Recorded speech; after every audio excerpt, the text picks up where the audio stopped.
नमस्कार दोस्तों, स्वागत है आप सभी का आपके अपने YouTube channel study serial classes में। दोस्तों, आज का जो टॉपिक है वो बोर्ड एग्ज़ाम देने वाले क्लास 12वीं के स्टूडेंट्स के लिए बहुत ही इम्पोर्टेंट टॉपिक है, क्योंकि आज का जो हमारा टॉपिक होगा वो क्लास 12th के विद्यार्थियों के लिए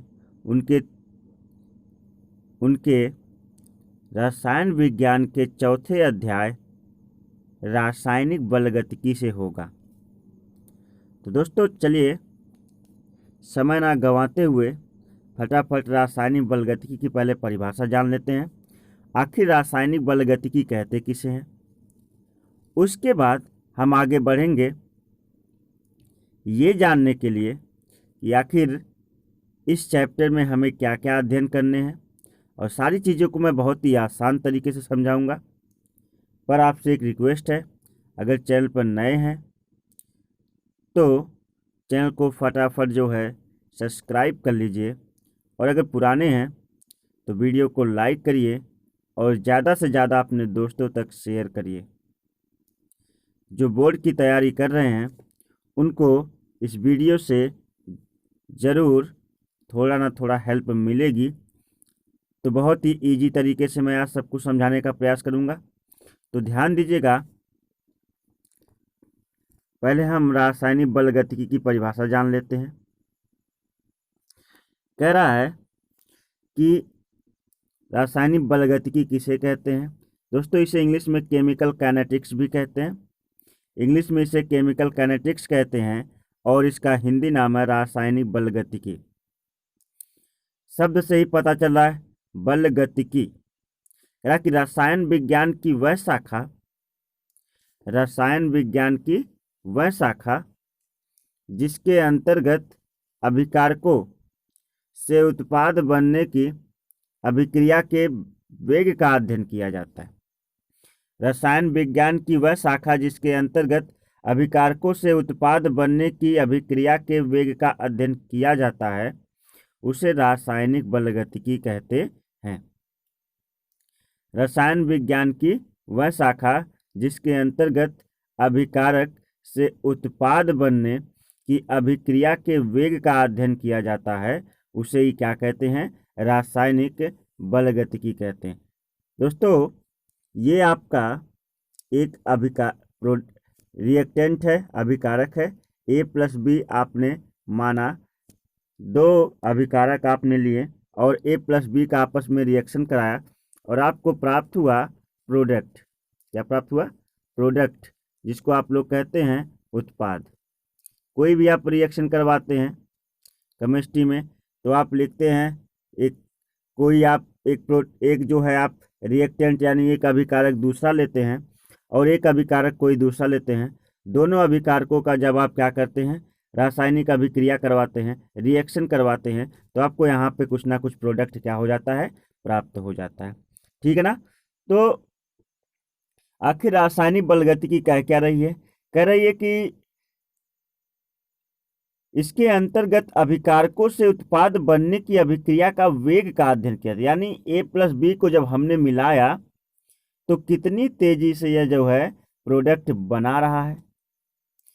अभिक्रिया बहुत तीव्र भी हो सकती है, बहुत मंद भी हो सकती है, या अपने नॉर्मल स्पीड में भी चल सकती है। तो ये सारी चीज़ें जो है इस चैप्टर के अंतर्गत हम क्या करेंगे, पढ़ेंगे। तो चलिए शुरू करते हैं स्टेप बाय स्टेप। बस वीडियो को पूरा देखा करिए, वीडियो को स्किप मत किया करिए, क्योंकि इसमें इतनी नॉलेजफुल जानकारियाँ आपके लिए भरी हुई हैं कि आप जो है इस वीडियो से आज बहुत कुछ सीखने वाले हैं। तो रासायनिक अभिक्रिया सबसे पहले क्या होती है उसको भी जान लेते हैं। कह रहा है कि वह प्रक्रिया जिसके द्वारा अभिकारक उत्पाद में परिवर्तित हो जाता है उसे ही रासायनिक अभिक्रिया कहते हैं। बड़ी ही आसान सिंपल सी परिभाषा है। कह रहा कि वह प्रक्रिया जिसके द्वारा कोई भी अभिकारक, जैसे मानिए आपने एक अभिकारक लिया है X, दूसरा अभिकारक लिया है Y, दोनों का आपने करा दिया रिएक्शन और आपको प्राप्त हो गया प्रोडक्ट। क्या प्राप्त हो गया? प्रोडक्ट मतलब अब वो कुछ भी बन सकता है।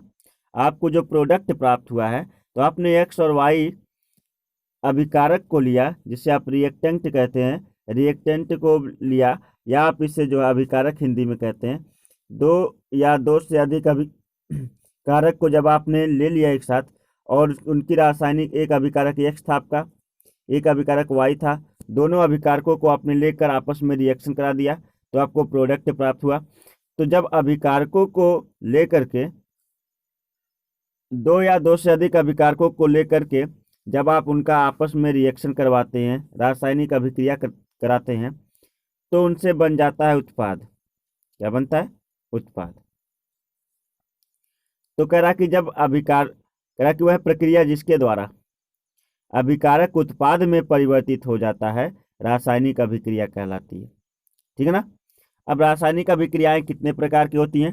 अकॉर्डिंग टू लेसन रासायनिक बलगतिकी के अनुसार रासायनिक अभिक्रियाएं जो है 3 प्रकार की होती हैं। कितने प्रकार की? 3 प्रकार की होती दोस्तों। चलिए समझते कौन कौन सी। लिखा है रासायनिक अभिक्रिया के प्रकार। रासायनिक अभिक्रिया 3 प्रकार की होती है। अब वो कौन कौन सी है? सबसे पहले है तीव्र अभिक्रिया, इसको कहते हैं फास्ट रिएक्शन। दूसरी है बहुमंद अभिक्रिया, इसको कहते हैं वेरी स्लो रिएक्शन। और सबसे लास्ट में है मंद अभिक्रिया, जिसे कहते हैं स्लो रिएक्शन। यानी कोई रासायनिक अभिक्रिया बहुत तेज होगी, उसे हम तीव्र अभिक्रिया कहेंगे। कोई जो है बहुत ही धीरे होगी, तो उसे हम बहुमंद अभिक्रिया कहेंगे। कोई जो है धीरे होगी, तो उसे हम क्या कहेंगे? स्लो रिएक्शन कहेंगे। ये जो है 3 प्रकार के रिएक्शन हैं, तीव्र अभिक्रिया, बहुमंद अभिक्रिया और मंद अभिक्रिया। ठीक है दोस्तों। तो अब आगे बढ़ते हैं। क्या होता है तीव्र अभिक्रिया, क्या होता है बहुमंद अभिक्रिया, और क्या होता है मंद अभिक्रिया। तो चलिए आगे बढ़ते हैं। तीव्र अभिक्रिया को जानते हैं। कह रहा कि वे रासायनिक अभिक्रिया या वह रासायनिक अभिक्रिया जो क्षणिक मात्र है। क्षणिक मात्र का मतलब होता है कि जो तुरंत हो जाए। ठीक है ना। क्षण भर में क्या हो जाए? समाप्त हो जाए, या तत्काल हो जाती है, उसे तीव्र अभिक्रिया कहते हैं। वे रासायनिक अभिक्रिया जो क्षणिक मात्र या तत्काल हो जाती हैं, उन्हें हम क्या कहते हैं? उन्हें कहते हैं तीव्र अभिक्रिया। ठीक है ना। तीव्र अभिक्रिया। इसके एग्जाम्पल में कह रहा कि जैसे जो आयनिक अभिक्रियाएं होती हैं, वे सभी जो है क्या होती हैं? तीव्र अभिक्रिया की श्रेणी में आती हैं। आयनिक अभिक्रिया का मतलब, जैसे आप एक आयनिक अभिक्रिया देख लीजिए, जैसे Na+ हो गया, इसकी रासायनिक अभिक्रिया Cl- से कराई जा रही है, तुरंत बन जाता है NaCl। और इसको बनने में जो है थोड़ा सा भी समय, क्षणिक मात्र समय लगता है, और NaCl बनकर तैयार हो जाता है। तो रासायनिक अभिक्रियाएं जो होती हैं, उसमें जो कह रहा है कि तीव्र अभिक्रियाएं ऐसी अभिक्रियाएं हैं जिनमें रासायनिक अभिक्रिया पूर्ण होने में क्षणिक मात्र समय लगता है, बहुत कम समय लगता है। जैसे यहाँ पर कह रहा कि आयनिक अभिक्रिया जितनी भी है, यह आयनिक अभिक्रिया जो है क्या है? तीव्र अभिक्रिया का उदाहरण है। अब कह रहा कि चलिए बहुमंद अभिक्रिया जान लेते हैं। बहुमंद अभिक्रिया क्या है? बहुमंद शब्द से ही पता चल रहा, बहुत मंद। यानी वे रासायनिक अभिक्रियाएं जिनको पूर्ण होने में महीनों या वर्षों लग जाते हैं, इनकी गति अति मंद होती है, वे बहुमंद अभिक्रियाएं कहलाती हैं। ठीक है दोस्तों। कह रहा कि जिसे पूरा होने में एक पता नहीं 1 महीना, 2 महीना, 3 महीना लग जाएगा, या फिर वर्ष भी लग सकता है ना। कह रहा कि वे रासायनिक अभिक्रियाएं जिनको पूरा होने में महीने लग सकते हैं या वर्षों लग सकते हैं, तो कह रहा कि लग जाते, इनकी गति अति मंद होती है, बहुमंद अभिक्रिया कहलाते हैं। क्या कहलाते हैं? बहुमंद। हो सकता है कि 1 वर्ष लगे, हो सकता है कि 1 महीना लगे, हो सकता है 10 वर्ष लगे, या हो सकता है 5 महीना लगे। इस प्रकार से कोई निश्चित समय नहीं है कि रासायनिक अभिक्रिया, लेकिन ये है कि एक टाइम ड्यूरेशन, बहुत लंबा टाइम ड्यूरेशन होगा, रासायनिक अभिक्रिया का पूरा होने में बहुत लंबा समय लगेगा। इस कारण से हम कह सकते हैं यह जो रासायनिक अभिक्रिया होगी यह बहुमंद रासायनिक अभिक्रिया होगी, जो बहुत ही धीमी वेग से होती है, ठीक है ना। जैसे किण्वन, किण्वन मतलब होता है, किण्वन इस तरह की अभिक्रिया है जिसका वेग निर्धारित नहीं किया जा सकता। मतलब कि आप बहुमंद अभिक्रिया और जो है तीव्र अभिक्रिया, दोनों अभिक्रियाओं का वेग निर्धारित नहीं कर सकते। एक तो इतनी फास्ट होगी कि जिसका वेग निर्धारित नहीं किया जा सकता, दूसरा इतनी स्लो होगी कि इसको महीनों या वर्षों लग जाते हैं। इस कारण से बहुमंद अभिक्रिया का भी हम वेग निर्धारित नहीं कर सकते। और कह रहा कि जैसे किण्वन, किण्वन क्या होता है, किण्वन विधि से जो है एथिल अल्कोहल, सिरका आदि का निर्माण किया जाता है। इसमें फलों आदि को क्या किया जाता है, किण्वित किया जाता है, सड़ाया जाता है। सड़ाने के बाद जो है उससे जो है अल्कोहल और क्या बनाया जाता है, सिरका बनाया जाता है, जो कि एक घरेलू प्रक्रिया भी है।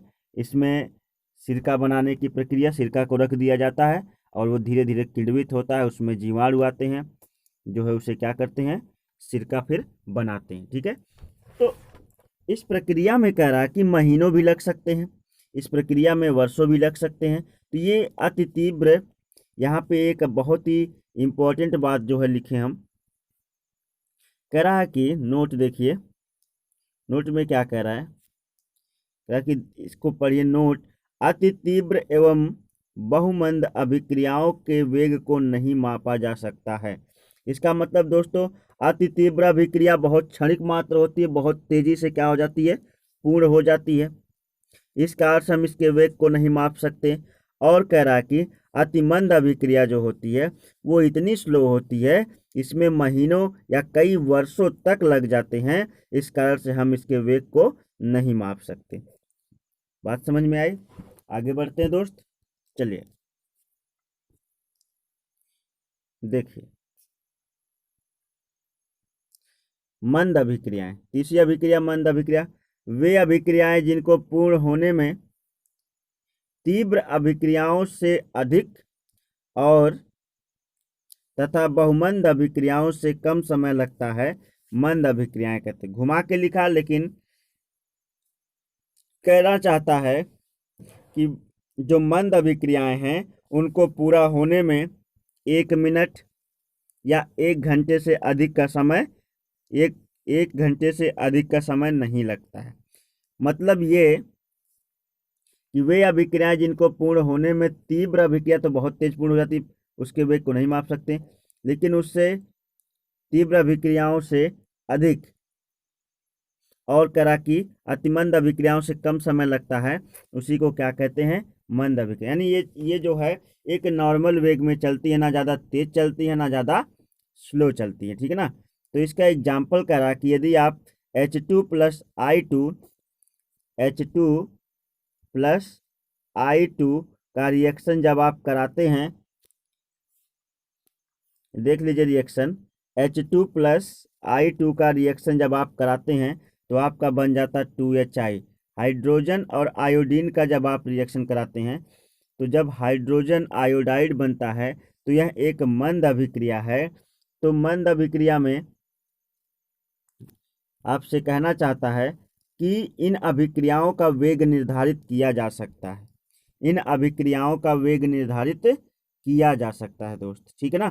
तो जो आपकी वेरी फास्ट या फास्ट रिएक्शन थी, जिसको आप लोग जो है तीव्र अभिक्रिया कह रहे थे, वो क्षणिक मात्र थी, उनके वेग को आप नहीं माप सकते थे।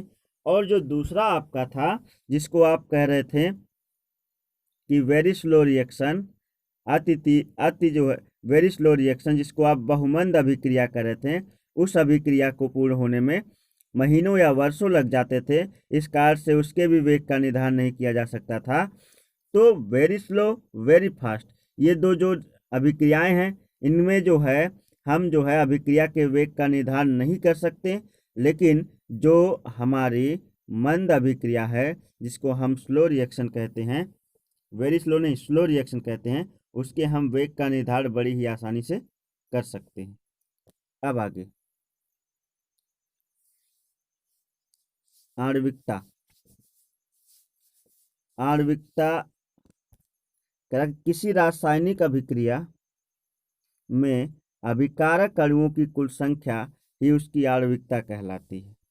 किसी रासायनिक अभिक्रिया में अभिकारक अणुओं की संख्या ही कुल जो है उसकी आणविकता कहलाती है।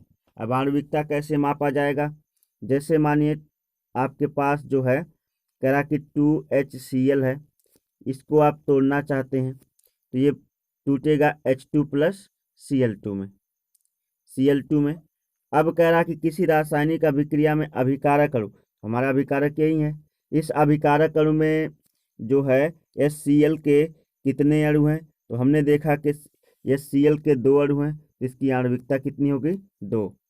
यानी जितनी मात्रा में हम जो है अभिकारक अणुओं को उठा करके क्या करते हैं, रिएक्शन करवाते हैं, वही उसकी क्या कहलाती है? आणविकता। जैसे मानिए आपने लिया कोई रिएक्शन करवाने के लिए हाइड्रोजन ले लिया प्लस आयोडीन ले लिया, प्लस आप हाइड्रोजन प्लस आयोडीन प्लस आपने कार्बन, अब आपने रिएक्शन करवा दिया, तो पूछ रहा आपसे कि इस रिएक्शन की आणविकता कितनी है? तो इस रिएक्शन की आणविकता है कितनी? 3। इस रिएक्शन की पूरी आणविकता कितनी है? 3, क्योंकि इसमें 3 अणुओं ने क्या किया है?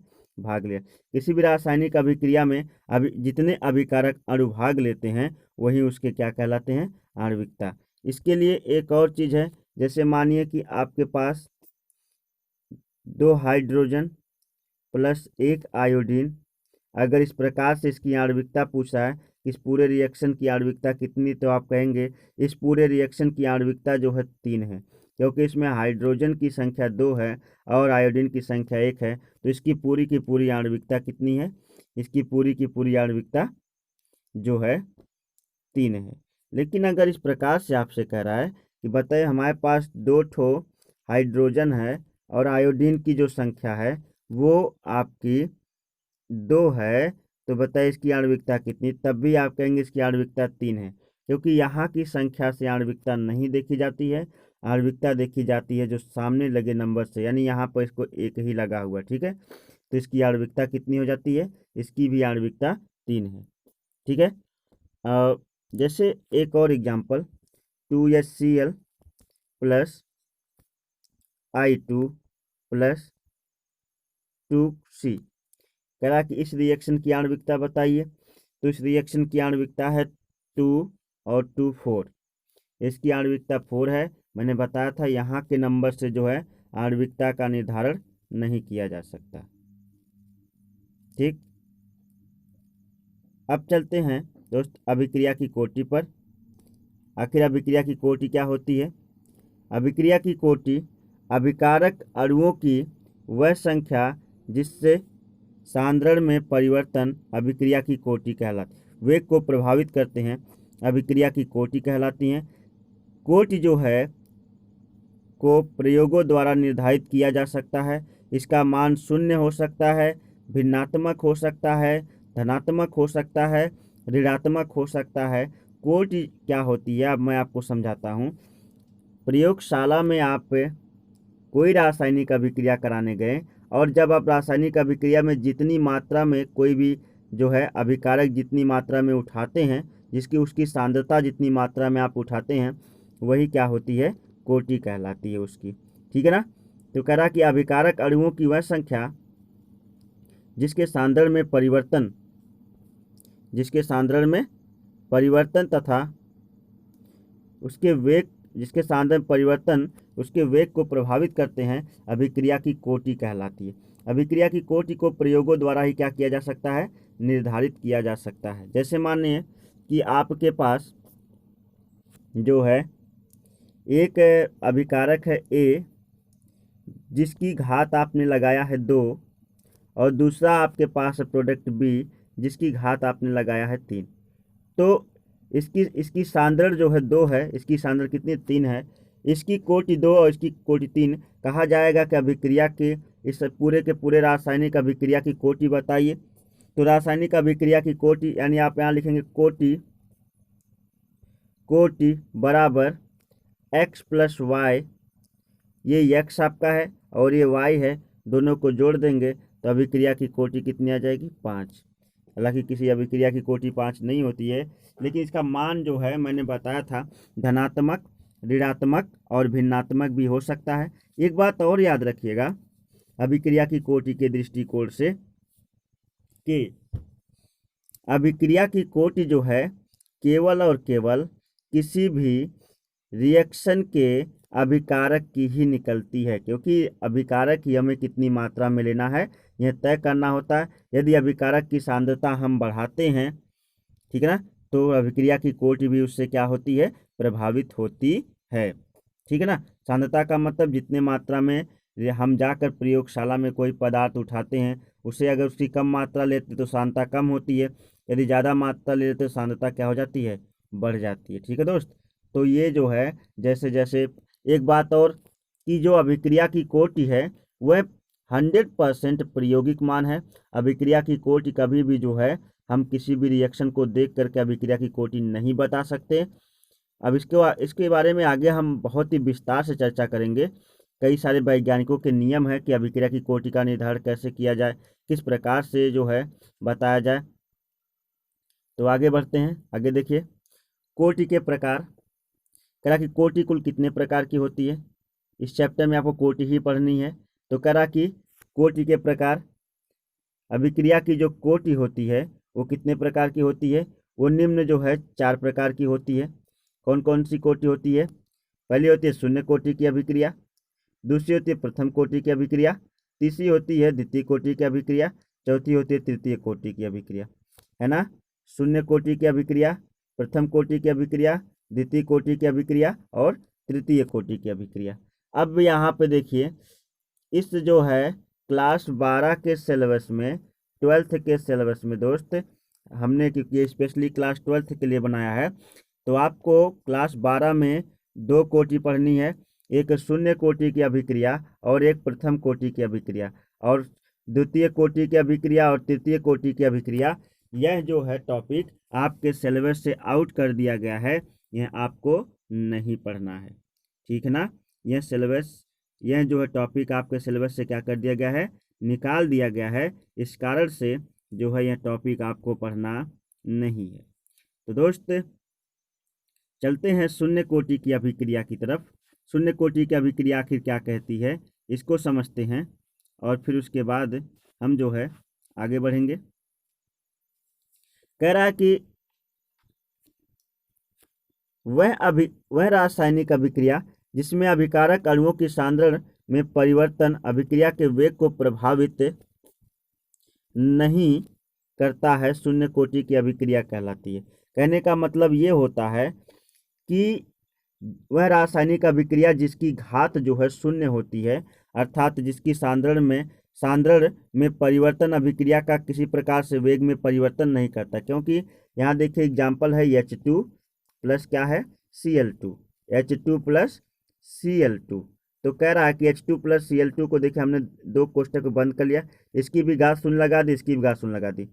कह रहा कि आप इसकी कितनी भी मात्रा घटाएंगे बढ़ाएंगे अंदर, इसका मान जो जिसकी घात शून्य होगी उसका मान 1 हो जाएगा, और जो है इसलिए जो है अभिक्रिया की कोटि प्रभावित नहीं होगी, क्योंकि मात्रा आपने जो है इसकी कुछ भी लिया हो, इसकी घात क्या कर दिया है, हमने 0 कर दिया है। और किसी भी संख्या की घात यदि 0 हो जाती है तो उसका मान 1 आता है, वह एक मान जो है अपरिवर्तित रहता है। इसलिए कह रहा है कि वह रासायनिक अभिक्रिया जिसमें अभिकारक अणुओं की सांद्रण में परिवर्तन, उसकी सांद्रता में कोई भी परिवर्तन किया जाए उसका वेग जो है प्रभावित नहीं होता है, उसे शून्य कोटि की क्या कहते हैं, अभिक्रिया कहते हैं। ठीक है ना, इसका एग्जाम्पल है H2 plus Cl2 is equal to 2HCl। ये A से B तक का रिएक्शन के लिए कह रहा कि इसके लिए हम कैसे कहेंगे, देखिए अभिक्रिया का वेग या अभिक्रिया की दर जिसको हम कहते हैं dx/dt, इसको हम अभिक्रिया का वेग भी कहते हैं,